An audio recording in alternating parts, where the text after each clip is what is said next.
screwed onto that. And I have all the wires, cables, power supply, and shit like that underneath the table. Yeah. So when it's time to record, we just move out the table and we're ready to go. It's like a little mobile, quote unquote, station. Nice. So that's fun. Oh, excuse me.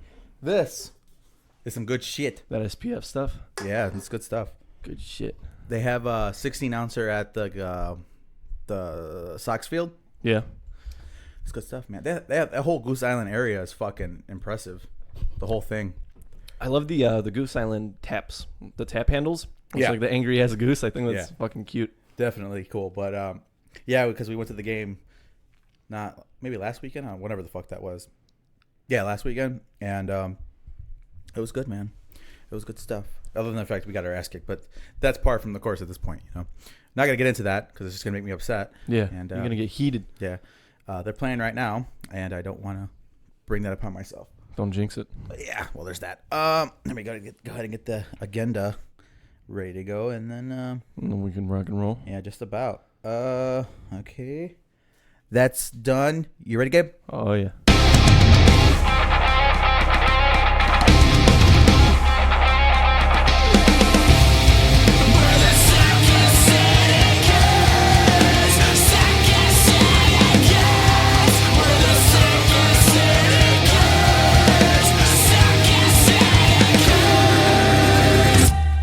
What is going on, guys? Welcome to the Second City Kids podcast, episode number 123. 1, 2, 3. Yeah. I've waited 122 fucking episodes to say that. Yeah. So yeah, 1, 2, 3. Me and Gabe took last week off because why did we do that? Because you're helping Jade move. Yeah, we're helping We'll get Jade. into that in a sec. We're helping Jade move, and we didn't have a fat agenda. We had like It was Yeah. scraps. like 5, 6 items on their tops. So we were like, you know what? We'll wait a week. We'll push it back, and we'll have a lot of stuff to talk about the following week. But you brought it up, so let's talk about it. So we moved my sister last weekend. My sister was living up north side by Edgewater, right? Uptown-ish Edgewater. So let me show you how the day got started. So I got woken up at 8:50. Her boyfriend picked me up. So Ricky's a nice guy, so it's no big deal. I don't have no problem having them, whatever. So he's like, okay, we're gonna go to the U-Haul. All right, we're going to go pick up the U-Haul from like 79th and Western. First, we went to pick up his uncle because his uncle was going to help us too. Whatever. So we get to the Western U-Haul, and Ricky goes inside, and they're like, I don't know what you're talking about. What like, fucking U-Haul? yeah, he's like, well, there's one in the lot. Like, you have the keys for that one. We'll take that one. He had a confirmation number. He did this way in advance. Like, it shouldn't be a problem, right? And they're like, don't know what that is. Don't have the keys for it. So it's like, okay, so what do you want us to do? He's like, well, you could try the other U-Haul on 120th and Cicero or whatever the fuck. Oh, man. So we went literally from St. Rita on 79th and Western to like 120th and Cicero by like Brother Rice-ish and like Marist and all that. We go to that one. They're in there for like an hour. And I'm sitting in the car like this because I'm like, I'm not going to fucking, it's not my headspace, right? Yeah, he comes back. He's like, yeah, they don't have one. What the fuck? Yeah, so therefore they start calling, the U-Haul customer service people, whatever, waited forever on the phone. And they're like, yeah, well, a reservation doesn't mean that you're guaranteed it. That it's like, well, what the fuck is a reservation then? Yeah, what's the fucking point, right? They couldn't pull up his confirmation number. It didn't exist, even though clear as day he had it on his phone. You have to keep in mind that the day before, they got called from the landlord. They're like, oh, the tenant might not be out by the time you guys get there, because he's had to the end of the day to be done, to be out, right?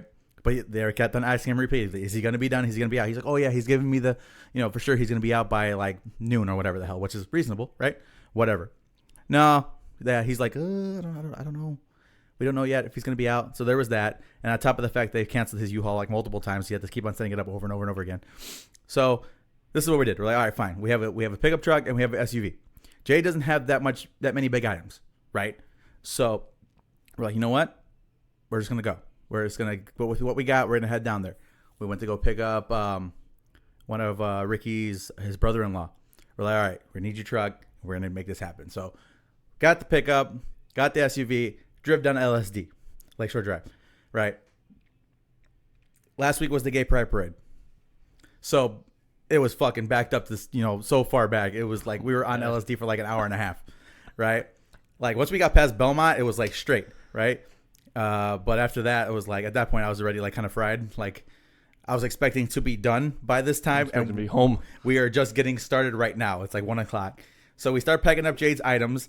The power drill that they packed with them died. The battery died. So we were like fidgeting with our fingers trying to get these screws off. So Jade didn't have, like I said, Jade didn't have that much stuff. So it wasn't like the end of the world, but it's annoying. Sounds like a total pain in the ass. Yeah. So we pack up our stuff. It's super suspect. Like, let me see if I could pull up the truck, because I took a picture of it while I was driving with Jade on Lakeshore Drive, because I wanted you to see how fucking shenanigans. Sketchy. Yeah, how shenanigans this is. This is Jade's stuff. Oh my word! On Lakeshore Drive. I might post this up with the podcast because this is it's suspect. So, fortunately, the ride back wasn't as long as the ride there. My sister is actually living in the same apartment building that my mom is in. Right. Oh, that's nice. So it's like, yeah, they're like right across from each other. So it's pretty easy, right? So we get there, the guy's not out. So we're like, fuck, well, what are we gonna do with all this stuff? Me and Jade are freaking out. And on top of that fact of we look up at the sky, I'm like, it's gonna rain. I can just tell it, I'm like, it's gonna rain. And Jade's like, no, don't say that. We get out of the car. We're still waiting. Keep in mind, on the way there, we get a text message from Bob's Discount Furniture because my sister's having her couch delivered within an hour. So we don't have a place to put it, and it starts to rain. So my Ricky, my sister's boyfriend, takes off to a gas station so they can find some coverage because Jade's shit is like out in the open. So it's getting rained on. We're waiting for the guy to get done. Fortunately, we don't have to wait very long. The guy got done, and then we had to like very quickly like move all her shit in because it was raining. And fortunately, he was actually a nice enough guy to be like, hey, like we don't have anywhere to put this couch. Like, can we just please park it off to the side in this place? He's like, yeah, it's fine. So whatever, did that, and we got Jade moved in all safe and sound. But I told Jade, I'm like, this is impressive even for you, like, because Jade has the worst luck in the world naturally, and like this was something I'm just like everything that This is ungodly. Yeah, everything that could possibly go wrong did for her. That's so funny. Yeah, so I'm like, yeah, I'm not moving you ever again. So don't ask me. Don't ask me. So that was Move Jade 2K19. I moved her last year. And I'm kind of sick of moving people. No mas. Yeah, no more for a little bit. No mas. Yeah, so there was that. On the upside, like I said, she moved in with her boyfriend. This is the first time they're actually moving in together. So hopefully everything is good on that front and all that good stuff. But yeah, other than that was Movie Jake 2K19. Good stuff. Yeah, sir. You want to pause that for a sec? Sure. All right, sorry about that. Gabe had to make a phone call. a quick phone call. But, Yeah. Yeah, that sounds like a total pain in the ass, man. Yeah. It would be on something you volunteer for too, for family, because like, you do that shit. Yeah. But yeah, that blows, man. To be honest, if Ricky didn't help me move, I wouldn't have helped them to move. To be totally honest, because Ricky was like my wingman when we moved here. Even though Jay's like, oh, Ricky had helped you. I'm like, yeah, but we were moving your shit too. Like, what the fuck? Like, anyway, he was a nice guy, so that's why I did it. Other than that, moving along. All right, so you put this on here. So me and Maddie wrapped up not only Viva La Bam, but Bam's Unholy Union. We plowed through all that, right? And so we wrapped it up on a Friday night. Saturday, we were doing some stuff. We had some time to kill, so we hit the mall. We hit Zumiez. And they had a Hardigram Bam skateboard, and Maddie like totally fell in love with it. And so I got it for her, and she's going to break some bones. Yeah. Skating. Yeah, Gabe sent me a picture earlier in the week. He's like, what have I done? I'm like, yeah, dude, it is what it is. Corrupted her. So it's funny because we talked about Maddie and stuff before, but like the whole Jackass CKY thing was never really her thing. She wasn't really exposed to it. I liked how she's just like full bore embraced this thing. Like it was part of her now. Because Gabe brought over season 2 and 3 of Viva La Bam. I finished season 1 and it's a fucking hoot. And yeah, I'm trying to get my wife into it, but she keeps on like giving me this look because I'm trying to like draw her in by showing her like highlights and stuff that's like the most off the wall shit, like the Dudesons falling out of the fucking Christmas tree or whatever.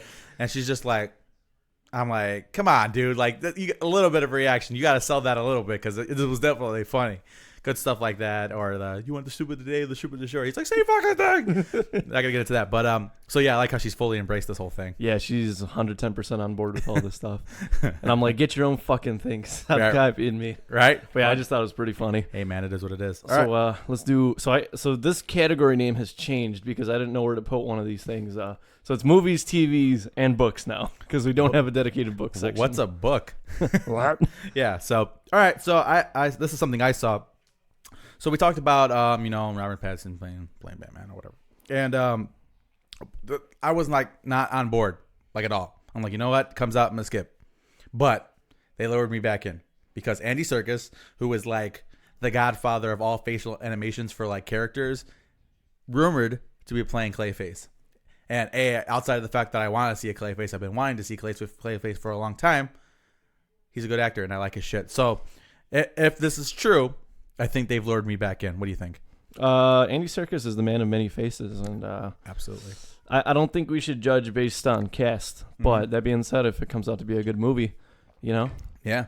So I guess we'll have to wait and see. But they might have got me back on board with this one because that's a big call. That's a big play for me because I'm a big fan of Andy Serkis and his work. I think the telltale sign for me is if people are still talking about it after it's already come out. Yeah. Because, like Child's Play, like nobody's fucking talking about that anymore, you know? If For there's sure. still hype and love and things like that, and you still hear those fucking radio commercials after the movie's out, then maybe it's worth checking out. Did you know the premise for the new Child's Play, how they set it up? Because they didn't take the premise. the traditional route. And this is like I guess kind of a spoiler alert if you're, you're trying to see it. But I think if you wanted to, you probably would have by now. But instead of like a serial killer using a voodoo curse to put his soul inside of a doll, it is just a disgruntled factory worker who got fired while he's working, which is like, those two things don't happen. They fired him, so he removed the chip controlling behavior from the doll. So the doll kind of just started doing its own thing because it has like an app or whatever the fuck. I don't know. But that's like the premise. As opposed to, I guess they didn't want to go too over the top cheeseball with it, but I think I'd prefer them to go over the top. Look at the fucking premise of it. You know what I mean? So I don't know. And I like how everybody keeps on saying that he looks like a Republican because he does. But we're not going to get into that. But yeah, so that was the little premise on the whole Child's Play thing. So, yep, moving along. Into the Spider-Verse. So, what's up with this? Did you see it? I have not yet, no. So, it's on Netflix. Mm-hmm. It is a 100% recommend. Because outside of the fact it's like beautiful artwork, like they did such a great job of giving this its own character. It takes kind of the traditional Spider-Man formula that we all know and love. And they're like, well, you know what happened. So they kind of start to tell their story, each individual Spider-Man story and why they're merging and what's going on with them. And the movie has tremendous amount of heart. It's focused mostly on Miles Morales, Spider-Man, and kind of telling his story, his origin background, and kind of explaining what's going on with it. So watched it with the wife.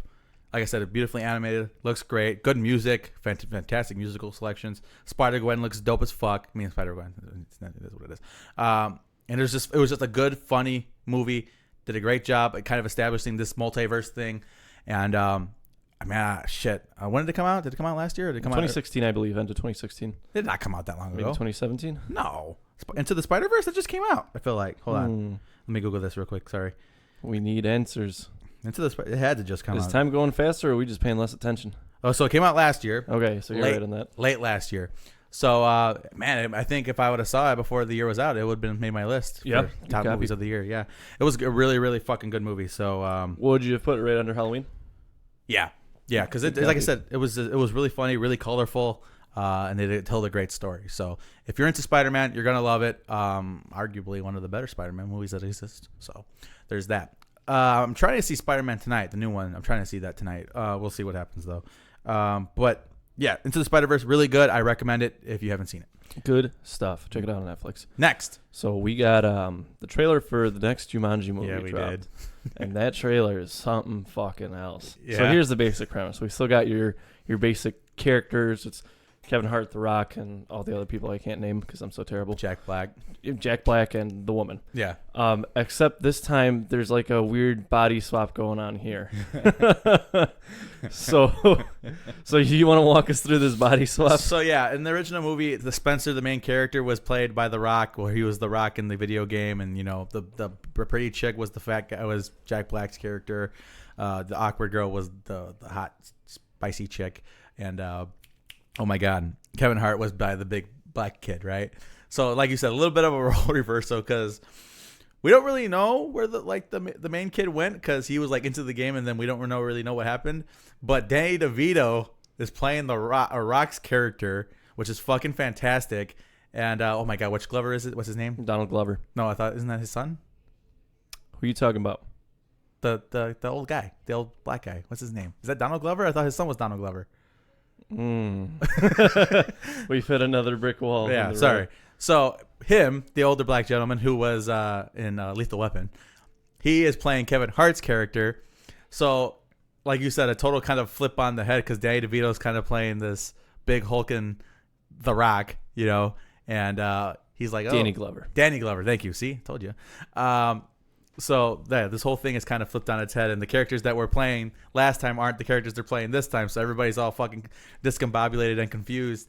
And god damn it, it was fucking funny. Yeah, it was a really good trailer. Yeah, he's like, what's smoldering? He's like, it's that face, the stupid face you make. And he's like, oh my god, he's having a stroke. He's like, breathe. Damn it.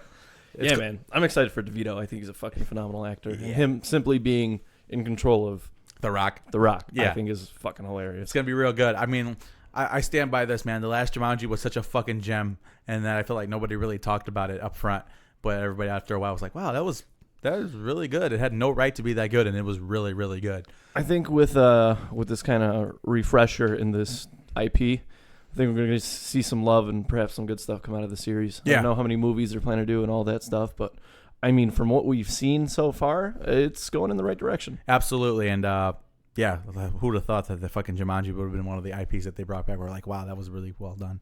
Such a strange thing, but yeah, they did a great job with that, and hopefully it's awesome when it comes out. This one's you. So there's rumors out there that for Bond 25, the last Daniel Craig James Bond movie, Rami Malek is going to be the villain.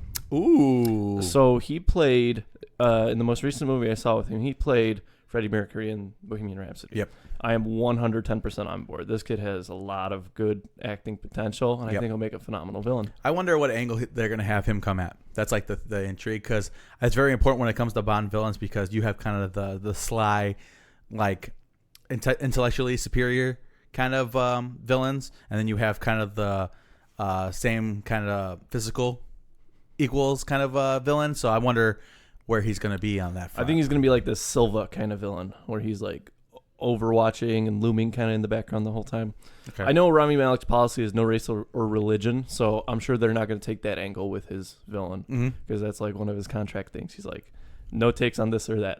Okay. So I'm excited to see where it goes, man. I think he'll be a phenomenal villain. Interesting. Yeah, I'm down for that. I think that's a good take. So we'll see what happens. We've been reporting on this Bond movie for like since the last one came out. So hopefully next year, yeah, we can see something come out of it. Next, so I saw this movie. Me and my wife, we went through a binge watch of kind of some ridiculous movies. You recall this? You recall Geostorm? No. So this was a movie that much kind of in the vein of those disaster movies, like The Day After Tomorrow or like 2012 or whatever, right? Where it's like the nature is striking back or whatever the fuck, right? And this one tells a story of a character played by Gerard Butler who built kind of this weather controlling apparatus around the whole entire planet. Okay. And that suddenly somehow the thing starts to malfunction, and they kind of have like this pseudo political undertones about it, and just none of it makes sense at all. It's like a horrible movie, and tremendously entertaining. Some of the big weather fighting back scenes were pretty cool, but like the villain of the film, he was like, his thing was like, I'm gonna take this over and use it as a weapon. The villain of the film had no real control over the weather. Like, it wasn't him controlling the weather, it was them protecting us from the weather that we've created. So if you take control of that away, or if you remove this system, whatever, then the weather's going to do what it wants. And if you're in the vicinity of it, it's going to fuck you up too. Like, there's just a lot of things in the movie that don't make absolutely no sense, and it's absolutely horrible. But if you ever want to sit down and nitpick a movie, it's pretty good to nitpick at. What year did this movie come out in? Probably within the last 2 or 3 years, probably. Gerard Butler, Gerard Butler's in it, and it's pretty bad. But me and my wife had a good time picking it apart. So if you ever get bored, really bored, and you want to watch Geostorm, I would recommend it on that front. Good copy on Geostorm. Yeah. Good copy on that. So I'm going to do these two back to back because they're kind of related. Sure. Marvel Zombies had a very short-lived comic run back in the 2012 kind of era when Zombies was, returning. And so they're coming out with a new set of Marvel Zombies comics. Okay. I'm particularly excited. I thought these comics were fun, interesting, and things of that nature. To see your favorite cast be, flesh-eating zombies and stuff. Absolutely. Any thoughts on this? I think it's cool. Yeah, I think it's interesting. I mean, like you said, it had a very limited run, but it was entertaining enough.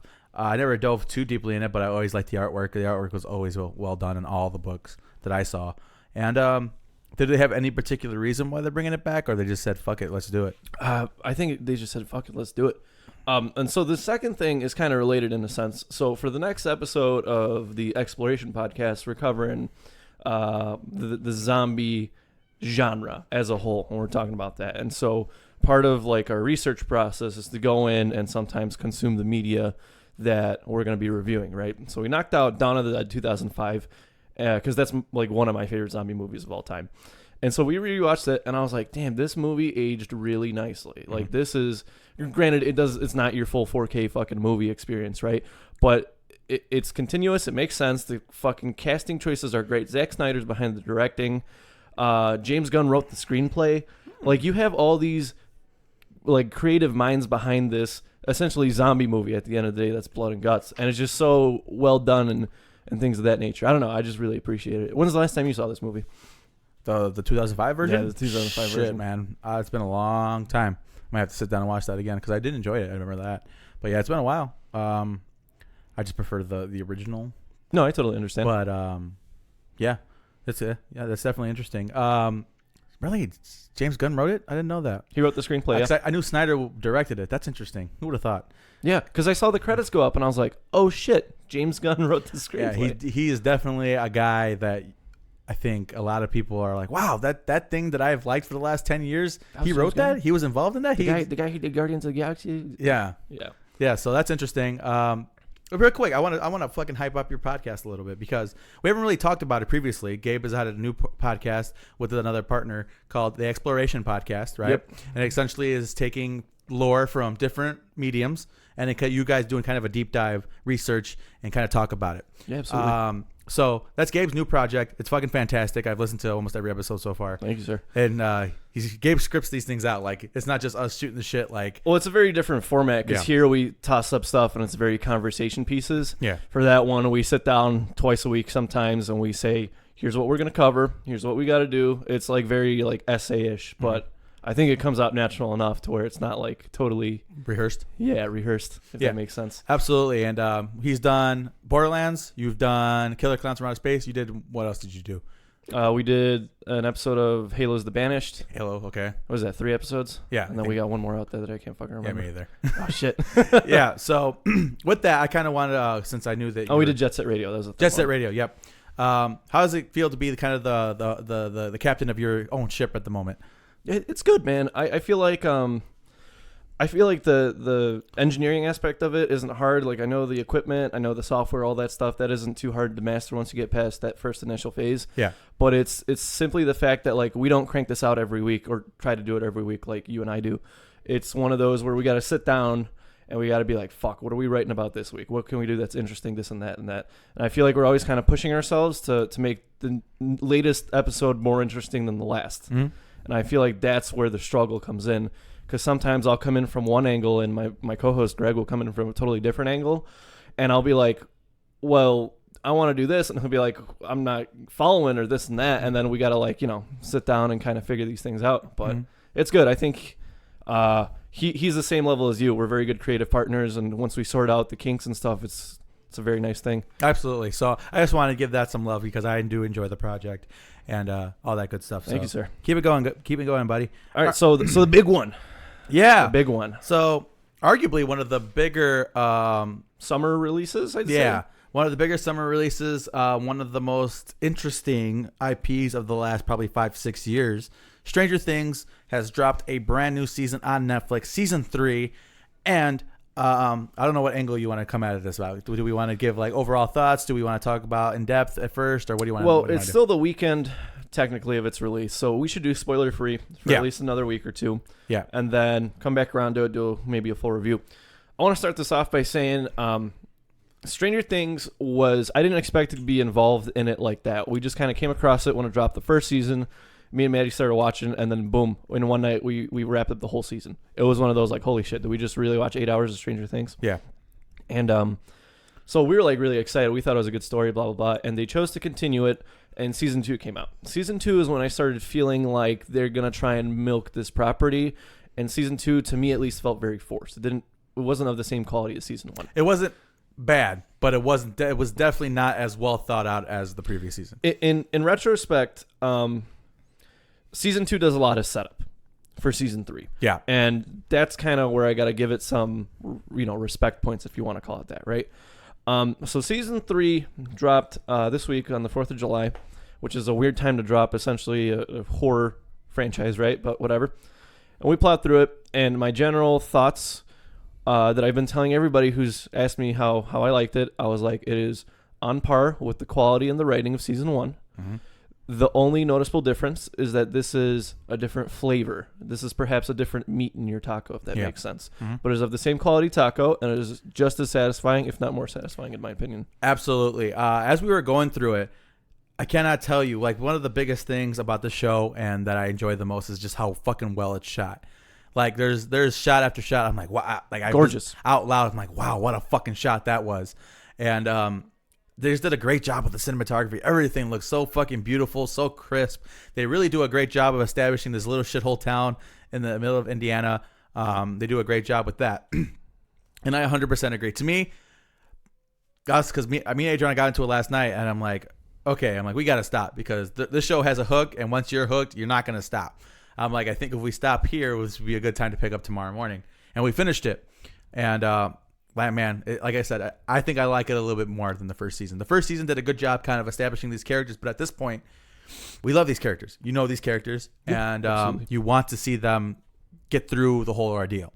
And, it definitely raises the stakes near the end.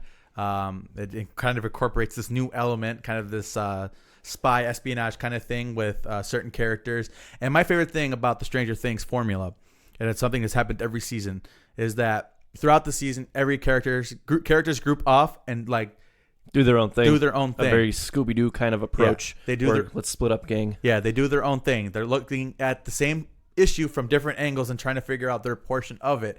So at the end, where they all come together, it's like, okay, all this is making sense. And now let's confront this issue that we're having or whatever is looming. And that's what I love about Stranger Things is the last episode or two where everybody's like, okay, you know this, we know this, these things are connected. How are we going to get through it? And that's what I love about the show. They've added on a couple new characters, a few.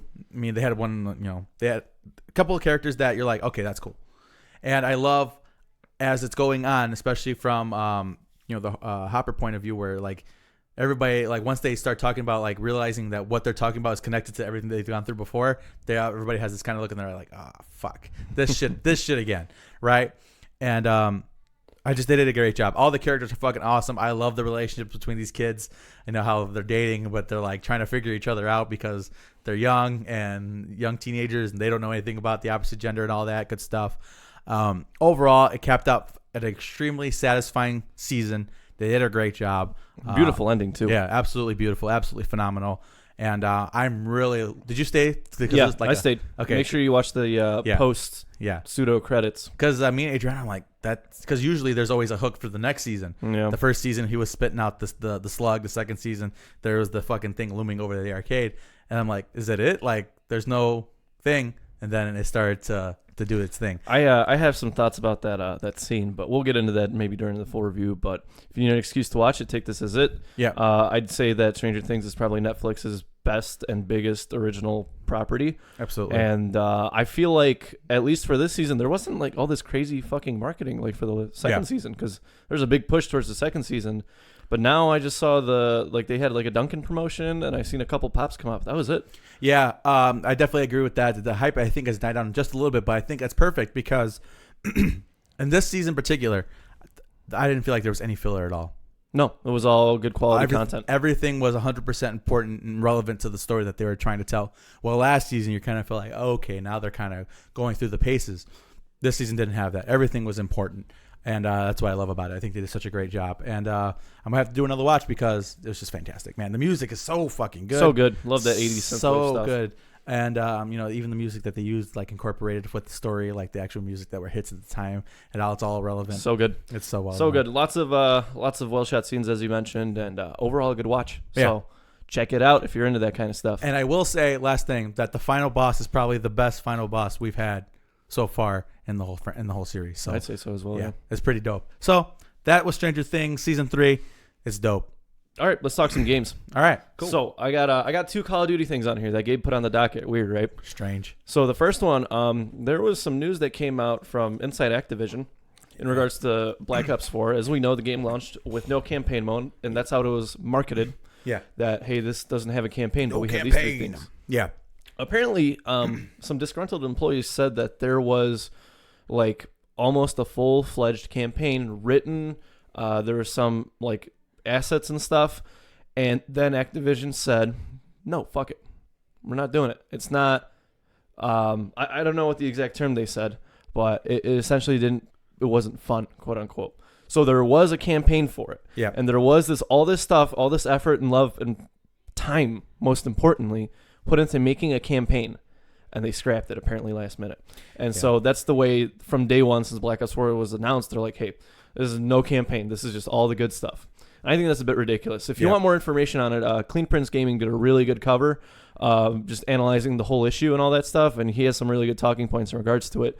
But I just thought that was pretty wild, man. I'd agree with that because I did see this too, and the article that recently came out about this was actually the same guy who broke the issues with BioWare. Was the same guy. So this guy does tremendous work. His articles are fantastic because I did see this too. And basically the campaign was ripped out, butchered up, and cut into those little operator storyline things that nobody fucking played and nobody cared about because there's no overarching story. This is our campaign. Fuck you. No, it wasn't. You guys had a campaign that you wrote. And again, we talked about this when we knew the game was coming out, that Black Ops, probably the most story-centric of all the branches of the Call of Duty storyline, suddenly doesn't have those things. It's like it was ridiculous. And like you said, man, Activision, the more it's kind of coming out as, they're pieces of shit, just like EA. Speaking of EA, did you hear of this ridiculousness that they're talking about? What, the surprise mechanics thing? Yeah, how the surprise mechanics are completely ethical, that they don't see any issue with it. And it's just like it's 2 steps forward, one step forward, 2 steps back with this fucking company. They can't get it through their head. Well, how can you see the issue if your fucking eyes are covered with all that cash? Yeah, that's a fact. So yeah, I didn't want to get into that too deeply, but there's gonna be a big push in regulating the sort of gambling, the virtual gambling, at least in video games. Yeah, I've definitely heard a lot about that coming because I think Australia is basically like, nah. Australia and parts of Europe just said straight up no. Yeah, can't do it. And man, what are these games gonna do when they're completely stripped out of the main mechanic of it all? I think the big thing would be to either A, get rid of them totally, or B, label it as an adult-only game. Because now a lot of places won't carry AO games, GameStop will not carry it. You got to be 18 to gamble, and some places 21. Yeah. And, that's what it is at the end of the day. But, we've spoken enough about loot boxes, but I think it's a bit ridiculous on their part. Absolutely. So Activision showing their ugly selves. And but yeah, I agree. Because I saw this too, and I thought it was pretty interesting. All right, man. The next one is you as well. All right. So here's the second Call of Duty thing. Ooh. Excuse me. So I picked up Black Ops 3.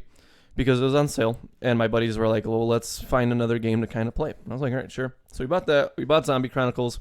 That was the main attraction for me, right? I was like, I want to play zombies again because it's been so long. So first of all, it feels so good to revisit a lot of these maps like Ascension, Kino, Verrucht, and all these maps we kind of grew up with. Absolutely. And see them redone in the full remaster version. Some of them have noticeable lighting changes, other have quality of life changes, things like that. But it feels so good to just be running a train on the stage again, or linking all the teleporters and getting Pack-a-Punch and fucking the Giant. Phenomenal. So that being said, my Call of Duty thing is always I buy it for one reason, and then I always end up exploring everything it has to offer. So I started getting into multiplayer a bit. And I started putting in some time, and I started having some fun with it and things like that. And I don't think it's a bad multiplayer experience, but here's kind of my hot take on it. And this is going to be people are going to not like this opinion. But the multiplayer in Infinite Warfare was leagues better than Black Ops 3 multiplayer. I truly think that. It's fun, don't get me wrong, and I think it does a lot of cool things. But Infinite Warfare's Like the 3D wall run mechanic, way more refined, way better, way smoother. Their whole DLC gun thing, you could literally earn every single DLC gun in Infinite Warfare by completing a challenge. You did not have to buy it. You had all these, they had mission teams where it's like additional contracts, but you do it for a set team and things like that. I feel I'm at this point, I didn't even prestige it in Black Ops 3, but I'm at this point where I find myself not wanting to do the grind. And I'm like halfway to, first prestige. And I'm like, damn, I think this is the quickest, maybe aside from the COD 4 remake, that I'm like, I don't really feel like I need to put all this crazy time into it anymore. Mm-hmm. And I was like, that is crazy. Because when Infinite Warfare dropped, when that video dropped, there was total shit show. It was 6th most disliked video on YouTube, And then I gave it some time. I gave my thoughts out on it. But now going back and playing Black Ops 3, I was like, wow, this is crazy. Because I feel like Infinite Warfare would have done really well if it wasn't a Call of Duty game. If it wasn't labeled Call of Duty. I'd agree with that, actually. I think people would have loved it. It would have been like, like Titanfall. Yeah, I'd agree. I think I 100% agree with your assessment. Because I think the main issue that everybody had was kind of the visual, kind of the world building around it. It had nothing to do with the mechanics of the game or how the game played or none of it. It was all based on the fact that we're in space suddenly, and that's not a Call of Duty thing. That's a Halo thing. You look at some of these maps in Infinite Warfare, and they're so fucking beautiful. Like, there's this one map that's it's literally an abandoned fucking space station right next to like a galaxy and a black hole, and you just look up in the map, and it's just gorgeous. And you can't have that if you have a down-to-earth, grounded Call of Duty. Granted that I love those CODs equally. Yeah. But I think there was a lot more creative liberties taken with Infinite Warfare. It is easily the most consumer-friendly COD of this generation, because you could say like COD 4 and but that's not really a contest there. And I don't know, I just thought that revisiting it, Zombies is fucking fun. I got a couple new favorite maps up there. Shadows of Evil is a phenomenal map. I don't care what anybody says. Yeah, I liked it. It is really good. And I don't know, that was just kind of my opinion on it, because I thought I was going to go in there and fucking 6 prestige, put like 10 days on the game type of shit, but I find myself wearing out a lot quicker than I did with most other Call of Duties. Strange. I think I got up to level 15 on Infinite Warfare, and I had enough of it, I think. But I think, well, which one came first? Black Ops 3 came first. Well, then maybe that's why it's a little bit more refined. That makes sense, doesn't it? Doesn't that make sense? Absolutely makes sense, yeah, in the grand scheme of things. Yeah, so I'm not going to... I liked Black Ops 3, but it was nothing compared to Black Ops 2. Black Ops 2, to me, might be the pinnacle or like the ultimate apex of this whole franchise, where it was just like, had a little bit of the futurized stuff, but it wasn't so far off where we couldn't relate to it, or it was like didn't exist.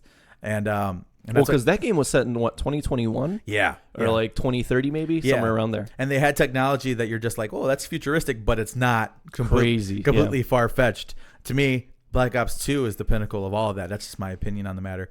To me, Black Ops 4 was okay as far as the gameplay. It was whatever. They went very CG on me without putting the same love and care towards the operators or the characters or whatever the fuck they're called. And yeah, Black Ops 3, like you said, it was, I think it's a start where for a lot of people with the fatigue for the advanced movement system is starting to... Well, because we got, Advanced Warfare, then Black Ops 3, yeah. then Infinite Warfare, yeah, and then we're back to boots on ground with World at War. Yeah. So, or World War II. World War II, yeah, you're right. You do that every time.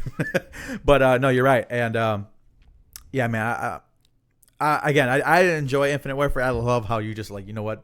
Fuck it, I love this fucking game, which, whatever, man. Taste their own. I'm just saying, I think there was a lot more there to keep me invested in the long run. Sure, absolutely. That being said, the zombies in Black Ops 3 is leagues, infinite loads better than the zombies in Infinite Warfare, which I still had some fun with. Yeah. But, you're not going to beat Durice. You're not going to beat Chino Numa. Yeah, that's a Treyarch thing, man, because I feel like anytime somebody other than Treyarch gives it a run, it's just like, well, it's okay. There were good attempts. Yeah. And there were bad attempts. But hey, man, we're here now. Also, the nice thing about having Black Ops 3 on PC is that people make custom maps all the time. Mm-hmm. So I played zombies on Modern Warfare 2 Rust. Nice. That was fucking great. Cool. All the perks are like right there. You got Pack-a-Punch right there. You just fucking run around and gun them. And then they bring in every special zombie except the dogs. So you got like the Juggernauts from Modern Warfare 2. You got the Napalm zombie from Shangri-La. You got the Shrieker zombies. You got all this way. Oh, you got the Panzer Soldat from Origin. Oh, you got all of them at one point. And interesting. Like, oh fuck. Interesting. Speaking of interesting choices that a team has made, let's talk about Siege's newest event, they got this cowboy showdown thing that they got going right now, and I want your opinion on it. It's fun. I like it. It's a 3v3. I think Siege adapts pretty well to a, let's call it a team tactical, right? Because that's what COD called it, 3v3. Yeah. I think it scales down well to a 3v3. You know me, I like the whole big like themed things that they do. I think they're fun, and I think they put a lot of time and work into it, and it shows. Did we know this was coming out before it dropped? I feel like they let us know like a day before. They're like, hey, that's strange. Hey, Chief. My big thing with Siege's themed stuff for weekends is that I want more challenges to unlock more packs. I'm not paying for these fucking packs, damn you. I just want that thermite headgear. Give me that shit. You know? Yeah, I will say, as far as the cosmetic standpoint, I think it's probably one of the better events we've had. I mean, because even with everybody looks different. Like, when you noticeably different. Yeah, when you did Outbreak, they all kind of had the hazmat suit and they all kind of looked the same. But here, they have like their own cowboy personality and all that. So for those of you that may not know, like Gabe said, it is 3v3, and instead of them having their own set of equipment, everybody has the Boss G shotgun and the revolver. And essentially, it's like, well, it's, you know, run them and gun them. It's quick, dirty, and it's fun. Yeah, quick, dirty, fun. I like I said, I think I like a lot of the cosmetic choices. There's one thing that I dislike about it, and that's the tint, because they had like this fucking sepia. Well, they always add tints to their events. Like the last one, the Rainbow Sparkles one, had like this gross pink filter. Well, that's fine though, but I feel like, I don't know, I just feel like this one's a little bit unnecessary. But it is I think it's going on for the next 2 weeks or so. So if you haven't played it yet, it's fun. Especially if you're trying to like warm up. Like if you don't want to like hop full into like a full blown casual or ranked game, you're like, you know what, let me get my aim straight. The revolver is going to get your aim straight real quick. Oh yeah. So it's good stuff, and I just wanted to, you know, it's nice to break up the pacing, especially if like you're not warming up. You could do it as a cooldown, because you know Siege. I tell everybody, like, I love Rainbow Six Siege, but I find myself playing a little bit less because it's one of those games where you got to be 110% if you want to do well in. Yeah. You know, if you go in and you're half asleep, you're going to have a really bad time. Yeah. And then you're not going to be doing jack shit for most of the round. Mm-hmm. So it's nice to kind of lay back and have that Call of Duty feel where you can just run and gun, and you don't necessarily need to plan all these crazy strats. Yeah. Just enjoy the mechanics of the game and the simplicity of what an FPS at its core is. Absolutely. I agree. Did you ever get a chance to look up that clip that I sent to you? No, I did not see it. No. Have to describe it to me. I'll show it to you once we get done with this. But yeah, they did a good job with it. And did you find the grave with the Outbreak alien? No. I'm gonna have to show you that. Yeah, you had to show me that. So yeah, that's interesting. And we'll see what happens next with Siege. We got the new season coming up soon. Already? Yeah. Crazy, no? What's the next season called? We don't have a name yet, as far as I know. But soon. How do you feel about this season? I feel like the operators... I know Nook is pretty good, because we haven't talked about Siege in a minute. I heard Warden was grossly underrated. Or, I'm sorry. What's the word I'm looking for here? He's not that crazy good. Yeah. And I think I predicted it that he's going to see a lot of playing, like, casual. Yeah. I don't know, man. These two operators... I feel like there's initial hype behind every new operator kind of thing. And people are like, oh, these are going to be game-changing. They're going to be so broken, blah, blah, blah. And then when they're implemented, you barely see them making a mark after that first, like, week or two. Yeah. You know? I think the last time we've had, like, a set of operators, like, really kind of changed the face of the game was probably Mira and Jackal. Yeah, they completely redefined the game. Yeah, you could say the same about the Outbreak characters, but those only broke everything because they themselves are so grossly broken. Yeah, they were strong. So I'm going to ask you a quick question just off the top of your head, that way you could think of. What has been your favorite set of two operators since My favorite set of two operators? Probably since the beginning of Siege so far. I think Maestro and Alibi were a lot of fun. Yeah, that was mine too. Maestro sees a lot of play still to this day, you know, rightfully so. Yeah, he's a beast. And Alibi a lot less, but I think Alibi is really good for that player that kind of wants to get into learning some new strats, and that's a little bit tricky. Like if you like playing Loki on Smite, you'll probably like playing Alibi. Quick and dirty, get in, get out. True. And setup is everything, man. I watched a couple of videos on how you're playing Alibi wrong, and one of the guys was essentially saying that, hey, don't put them in obvious spots like windows. People are going to know it's a decoy. You put them in spots that they have to go over and they can't shoot out the gadget, because then when they go through it, you get an icon. You know exactly where they are. Yeah, that's definitely part of it. Yeah, because a lot of people put them behind like tables and stuff like that. I'm like, no, I put them in a corner where when they're fucking going around peeking the corner, and then they're like, oh shit, and they get fucking startled, and then they shoot. That's the corner that you put Or in. you drop a deployable and you drop the gadget behind it because now they have to mantle over it or toss a grenade. Either way, you're going to know exactly where they're coming from. Absolutely. And Alibi definitely gets less play, but she's definitely viable. She has a good weapon for the most part. But Maestro, to me, was probably one of my favorite DLC ops that we've had, at least for a while. So, good stuff, man. Good stuff. All right, so we got some stuff. We got some music talk. Yes, sir. So let me go and get the agenda pulled up again. So we got your retro review from the previous week. Highly Suspect, Mr. Asylum. Go ahead and go first. Oh, you want me to go first? Sure. So I kind of discovered this band on accident. I was coming across some Spotify stuff, and their song Lydia came up. And I was like, hey, this is pretty good. Mm-hmm. And then it was one of those like, oh, hey, the album's dropping soon. So I picked it up, listened to it, and I fell in love with it. I thought it had everything I liked in a good rock and roll album. It had good production, it had sex, drugs, and rock and roll. And that's what matters at its core. Those lyrics are very explicit and things of that nature. Yep. Johnny Stevens' voice is very unique and captivating in my opinion. And I think the guitar work is interesting enough to keep you wanting and guessing what's around the next corner in the next song and things of that nature. But I don't think it's to the point of like mathcore or like gent where it's like, oh my God, that's so crazy. This album, in my opinion, is crafted in such a way where it's very welcoming to a casual listener. Like, you don't per se have to be a metal fan or a rock and roll fan or whatever to enjoy this music, because I have friends that have never heard of AC/DC and they love Highly Suspect and things like that. And that's just my opinion on it. I think it's a very interesting thing we're seeing, because rock and roll's been dead for a very long time, right? Probably since... I couldn't give you a year because now everybody's going to pick and choose, right? Yeah. But I feel like metal has become the new rock and roll, at least in our eyes. And, that might be a bit of a jaded opinion, but take it as you will. But now we're starting to see Highly Suspect is at the forefront of this. They have 2 albums out. Royal Blood is doing a lot of good stuff. Queens of the Stone Age are having their second wind. And then the bands like Fever War that are walking that middle line between like grimy hardcore punk music and like rock and roll stuff. Yeah. So we're starting to see like a push and a resurgence into the rock and roll scene. I really appreciate that. Yeah, cool. So I gave this album a listen. I am not very familiar with this band.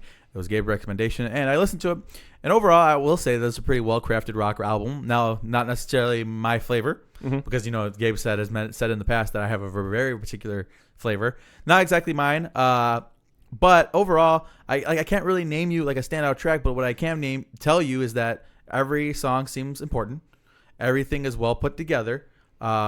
The album plays as a whole very well, because there was multiple times where I'm like, okay, well, let me listen to it, and the next thing you know, I'm like, hey, I recognize this song, and it plays over and over again pretty well. I had a very rough week last week, so I was like, okay, let me give this a shot, and I kept on listening to it. I'm like, I didn't really skip a track, you know what I mean? That's good. I couldn't really find myself to kind of switch away, but like it was there. It's good background music for sure, and like I said, not exactly my genre, but like you said, man, it's good to have those rock bands, because especially there's stuff out there, like, because we don't have a rock radio station really in Chicago. We have Q101, but that's like transitioned from being, when I started listening to Q101, they'd play Slipknot all the time. Yeah. And that was like right before Volume 3 came out, so there's all this hype and stuff for it.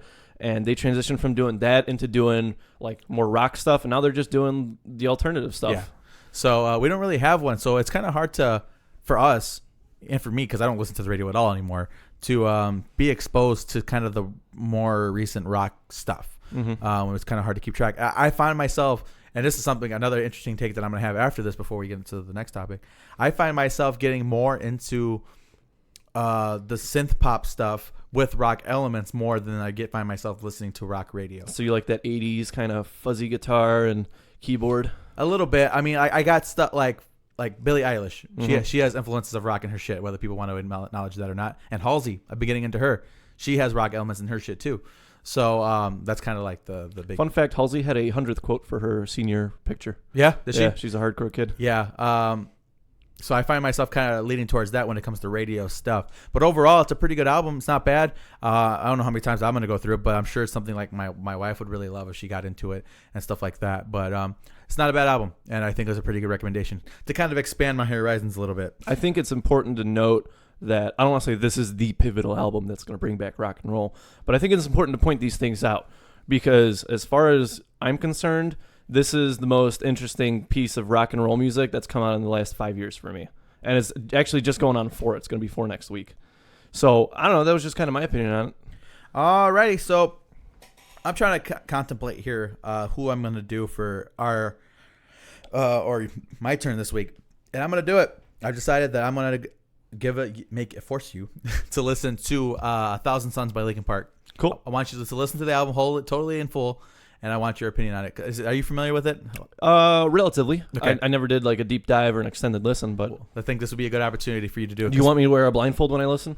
Yes. You want me to have like the scales of justice in Yep. Okay. Yes. So 1,000 Suns by Linkin Park, my opinion, my favorite Linkin Park album, so I'm going to be able to talk about this extensively when we get there. So that's next week's review for Retro Review. Good stuff. So you put this on here, and then that got me thinking, where the fuck is Northern Ghost? So the reason why I put it up there is because they posted up a new artwork on Facebook, and they've been very quiet since then.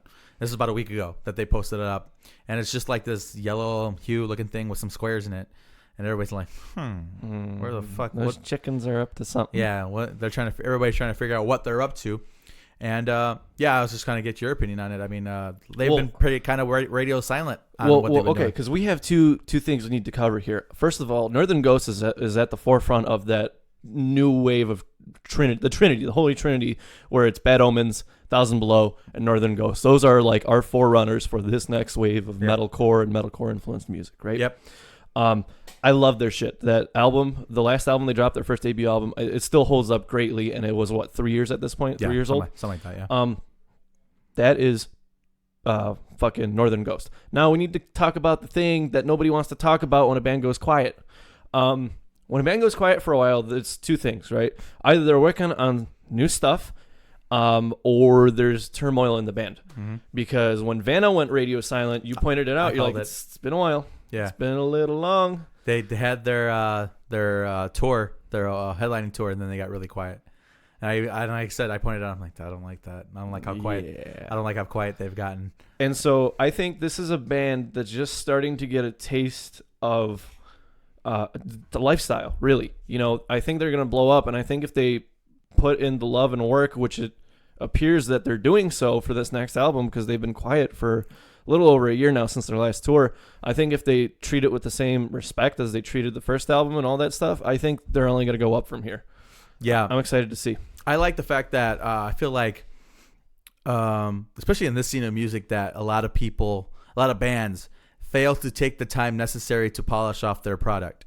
There's like this maybe fear to like, okay, we'll release it and we got to keep going. Because if we stop, they're going to stop. They're going to lose interest. They're going to forget us. They're going to forget us. And this is a band that, like you said, has been quiet for a while, and they've seemed to be putting all that time towards polishing their product and making sure it sounds good and looks good and all that. So we'll have to see what's next for them. I'm looking forward to it greatly, because I think I agree with you that album was extremely well done, extremely impressive for a band that was brand new. For a debut album, that production is better than some of the third or fourth or fifth albums some of these other bands are cranking out. They've been around and have gotten complacent. I agree. So I guess we'll have to wait and see about them. But I knew that if I put this on here, you'd get excited. So yeah, because I think we mentioned this story before. I just came across one of their singles one day. I was like, Jake, listen to this, and he's like, oh. I was like, oh shit, the album came out, and so we listened to it, and we both really enjoyed it. Yeah, and it's we're at that wave where everybody listened to Bring Me the Horizon, and now you're getting the filtered kind of taste. Yeah, for sure. So yeah, that's why I put it on there. So you put this next one on here.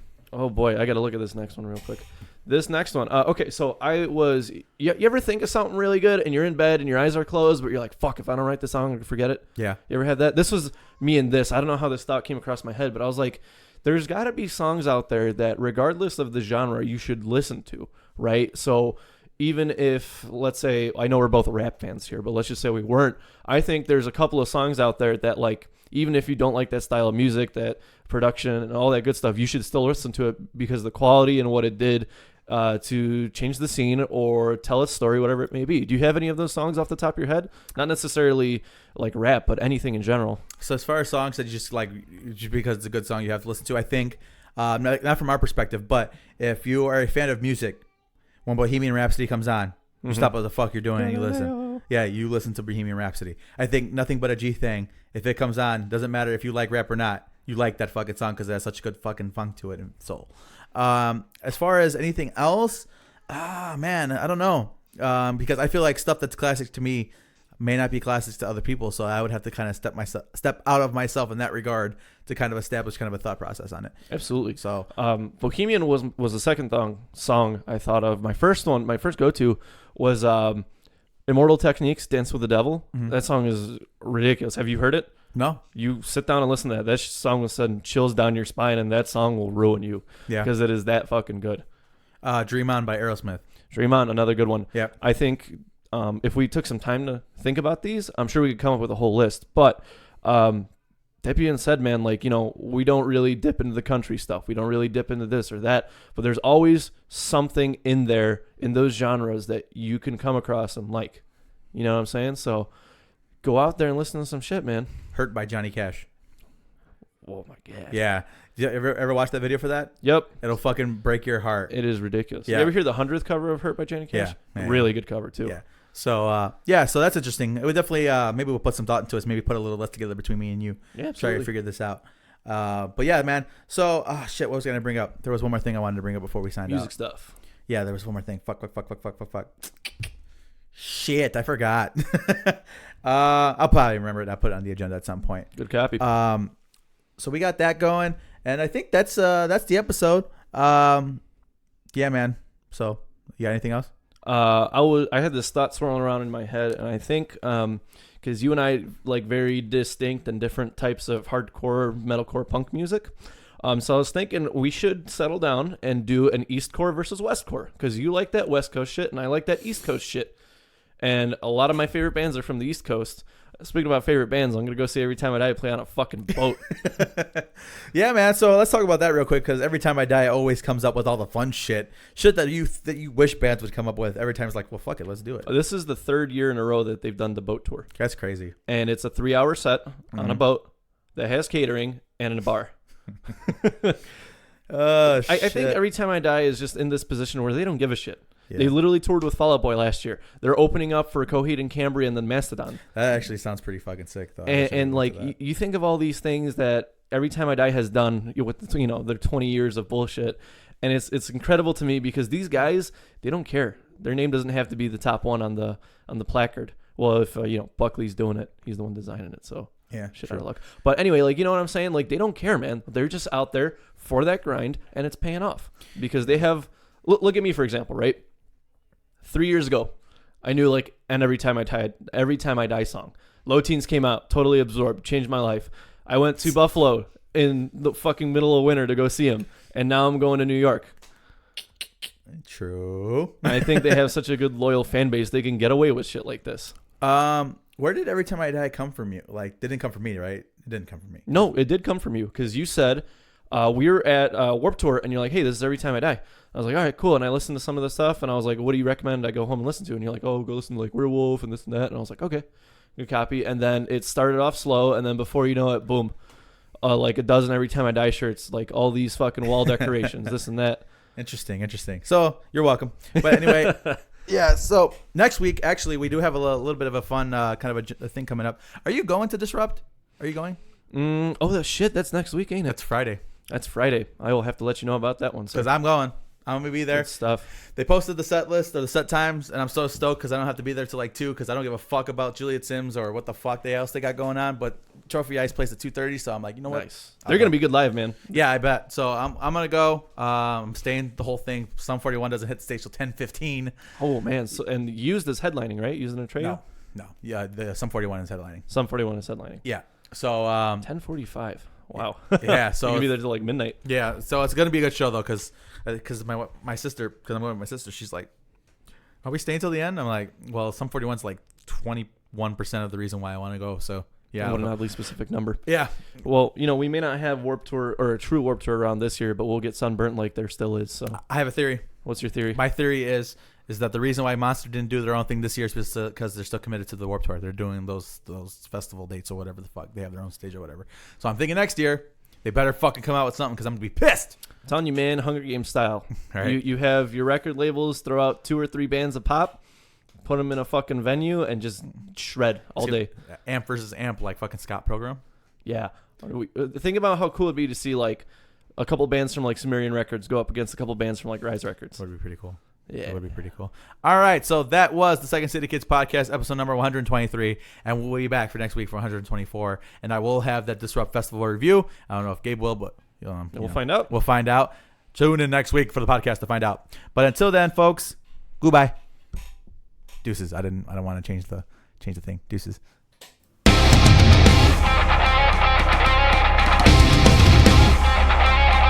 Thank you guys for joining us this week on the Second City Kids podcast. You can like us on iTunes, Google, anywhere else podcasts are found. Any comments, questions, or concern, you can email us at secondcitykids@gmail.com. Until next week, folks, deuces.